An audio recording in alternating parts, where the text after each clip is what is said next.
renúncia do Papa Bento XVI, seguida do conclave e da eleição do novo Papa, revelaram rupturas inesperadas na Igreja Católica, e a mensagem ficou clara: deixar o papado para o bem da Igreja.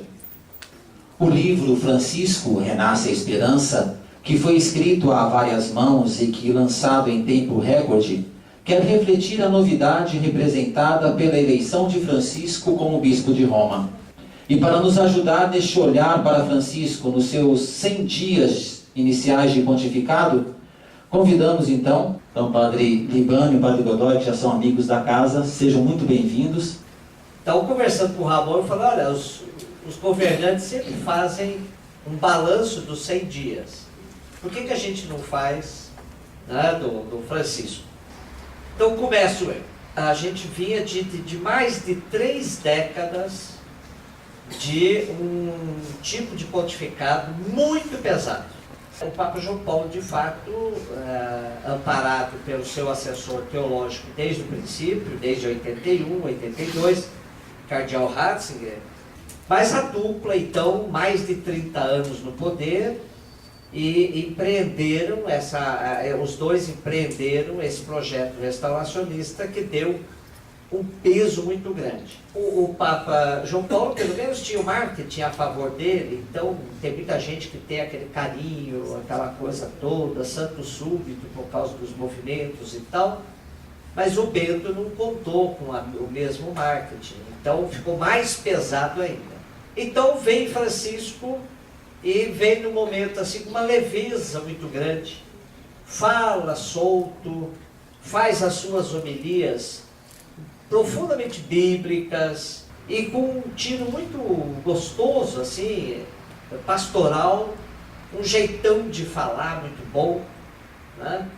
É lógico que de vez em quando ele pode também, por causa dessa espontaneidade, falar algumas coisas que magoam o ouvido do outro. Ele diz assim, olha, vocês têm que ser pastores, vocês não podem ser funcionários da instituição, vocês têm que ser mediadores, não intermediários. Tá? Depois, quando ele diz, por exemplo, para o pessoal da Clara, não, lá na Cúria tem corrupto mesmo, tem corrupção. Tem gente santa, mas tem corrupto também. Né? Então, são coisas que ele fala muito solto. Fala para os sacerdotes que não devem ser carreiristas.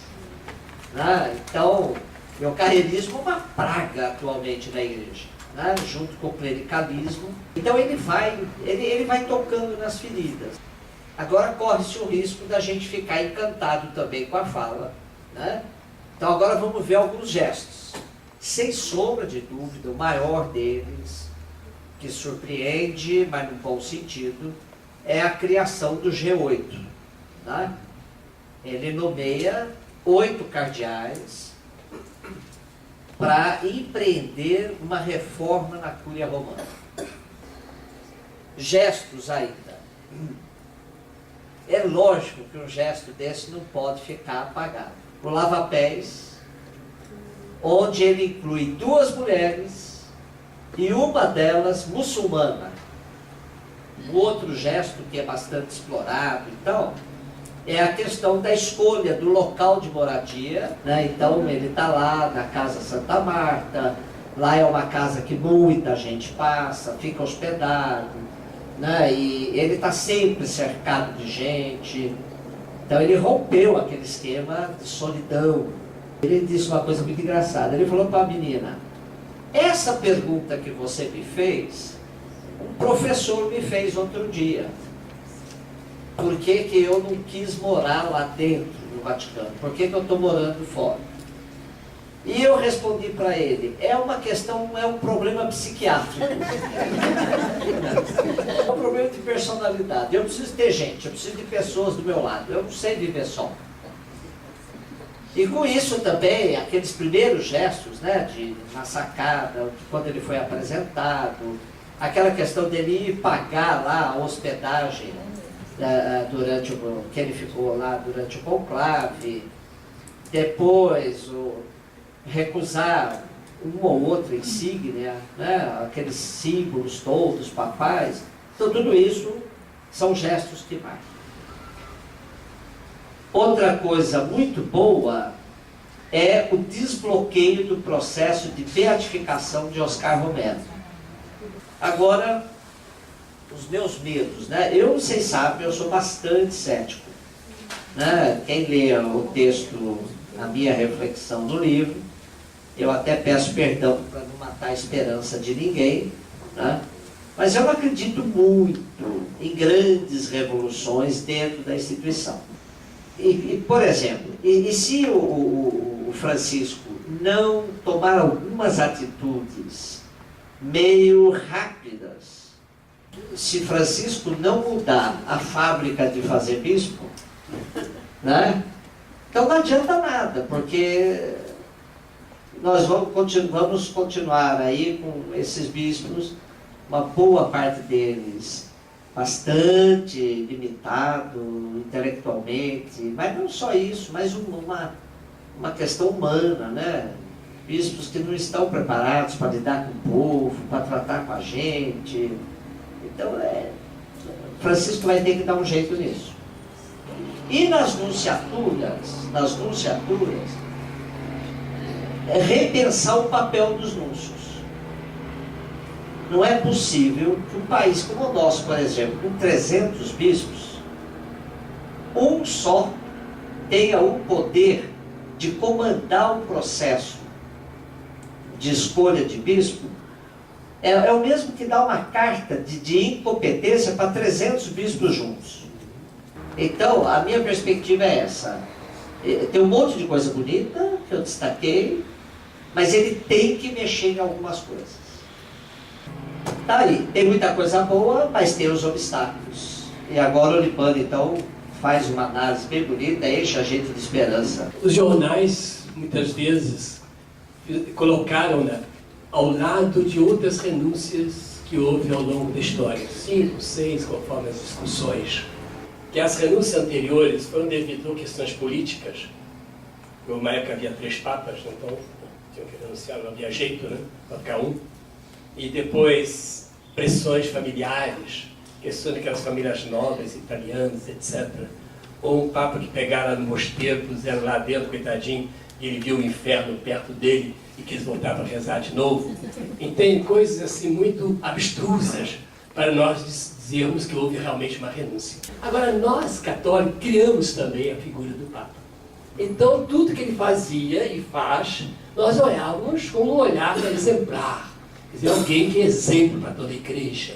E para os bispos nem se fala. E para o clero também. E também para os leigos.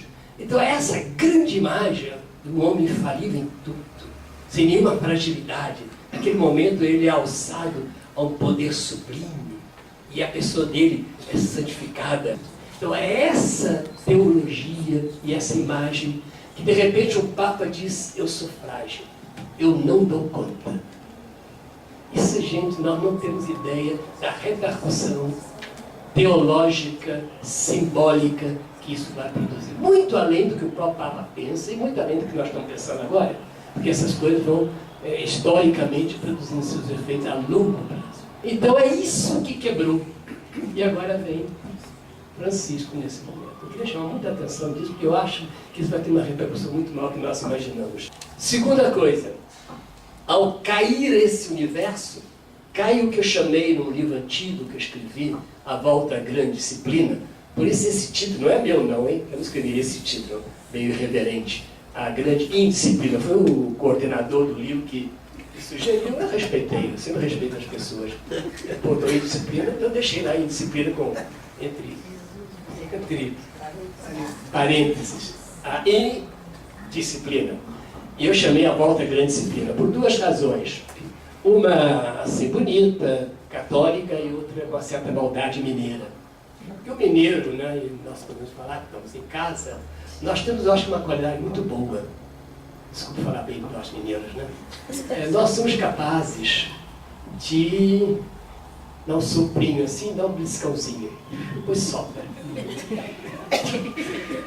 Entende? Quer dizer, é um jeito de ferir, mas colocar logo a pomada. Entende? Quando eu escolhi o título Nova da Disciplina, eu pus logo a pomada.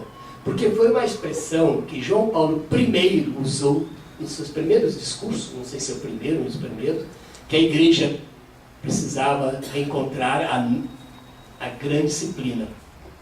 E João Paulo II, 30 e poucos dias depois, 50 dias depois, reafirma essa expressão.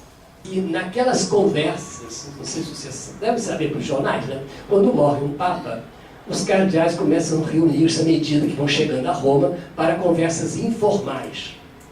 E aí podem participar também os velhos, de 80 anos, 90, de 120, conforme a possibilidade de rotatividade, de andar, de ambuleta, de carro, até de helicóptero para chegar.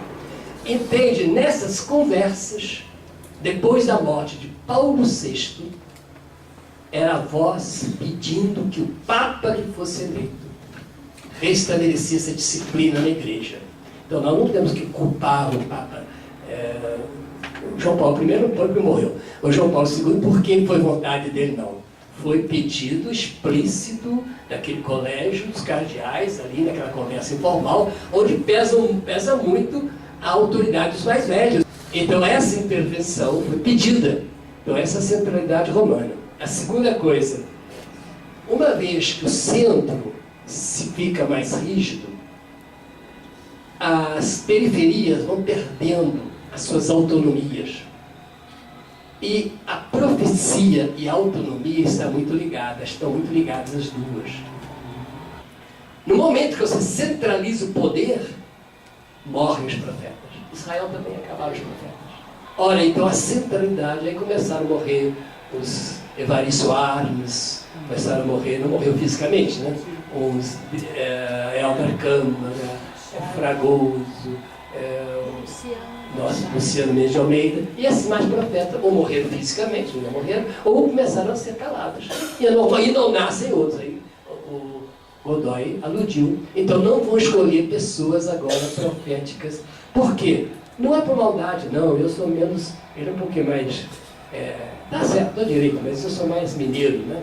Dizer, não é por maldade, é por uma espécie de lógica interna da centralização. Ela tem sua lógica. E a lógica é que o centro não tolera que as periferias sejam rebeldes. Olha agora nessa confusão, como eles estão perdidos. No momento que as periferias começam a gritar, o centro fica desesperado. Aí grita, aí todo centro que perde o controle, ele se enrijece. Terceiro, um campo muito importante para a disciplina eclesial é a liturgia. E a liturgia tinha dado um salto qualitativo.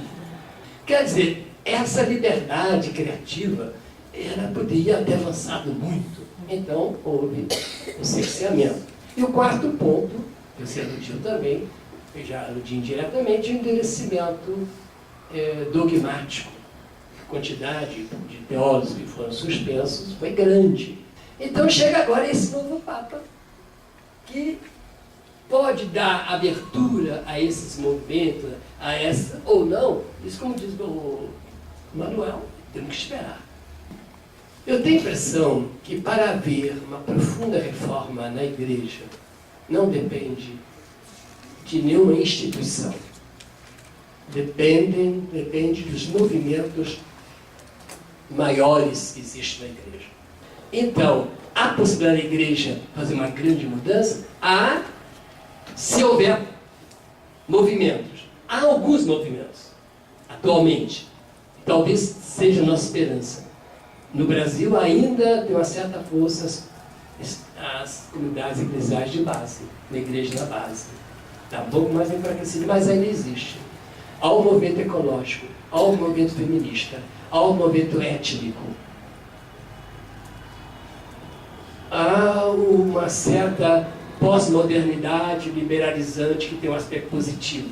Então, se esse conjunto todo se organiza de certa maneira, aí, havendo uma pessoa que faça isso, correr numa direção, aí é possível haver uma transformação. Boa noite. Eu queria saber, que eu tenho a minha ideia, o meu critério, mas não sei se seria certo, das linhas de mudança que o povo espera de um Papa, ou que espera que, há mais tempo atrás, que a Igreja promovesse, no sentido moral, e eu acho que essas mudanças se fazem cada vez mais urgentes. Por exemplo, a posição da mulher na igreja, essa questão da nova configuração da família e outras tantas questões com essas mudanças todas no mundo. Será que os senhores podiam traçar o que está sendo mais pedido para o Papa, que eram já questões sérias que a igreja teria que enfrentar?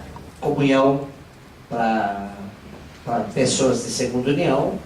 Eles vão colocar, talvez, muitas condições, né? Porque não é assim, todo casal de segunda união, porque tem alguns que também nem querem, já desistiram da igreja e tal. Mas então, dentro de algumas condições, que os pastores locais pudessem decidir quem comunga e quem não comunga, e não uma norma. Então, essa é uma questão que pode ser flexibilizada com um pouquinho mais de rapidez.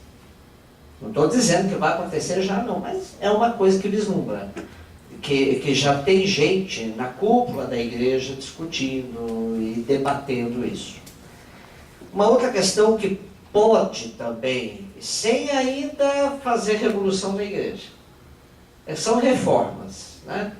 Mas pode, por exemplo, começar uma ordenação de alguns homens casados, que nós já temos essa experiência. Mas é uma coisa que pode ser um pouquinho flexibilizada, né? Mas com muita calma. Questão da mulher.